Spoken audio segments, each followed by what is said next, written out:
რეწვის საერთაშორისო კონკურსის გამარჯვებულები გამოვლინდნენ. პირველი ადგილის მფლობელი ქართველი ნინო ბახუტაშვილი გახდა. ის სახელოსნო ფესვების ნამუშევრებს მილანში სასაცილო ბაზრობაზე მიიღებს. მონაწილეობას მასთან ერთად იტალიაში კონკურსში გამარჯვებული აზერბაიჯანელი და სომეხი რეწვის ოსტატებიც გაემგზავრებიან.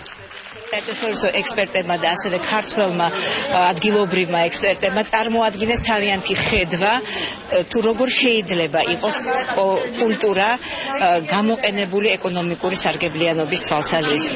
ჩვენ დიდი იმედი მაქვს, რომ ეს არის დასაწყისი და რომ ჩვენი საზოგადოება მოექცევა იმ მიმართულებით, რომ კულტურა განიხილოს როგორც რესურსი, როგორც აღნიშნეთ ეკონომიკური განვითარებისათვის. ჩვენ ამ გამოფენაზე წარვადგინეთ ამ კონკურსში ჩანთები.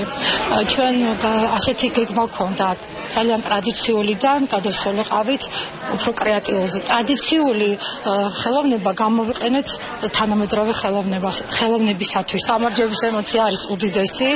რა ვიცი, ჩვენთვის ძალიან დიდი პატივია, მით უმეტესად სახელოსნო დედოფლის წყაროშია და ეს ძალიან დიდი პატივია ამ რეგიონისთვისაც და ჩვენი სახელოსნისთვის იქ მოხვედრა და შემდეგი წარმატებები.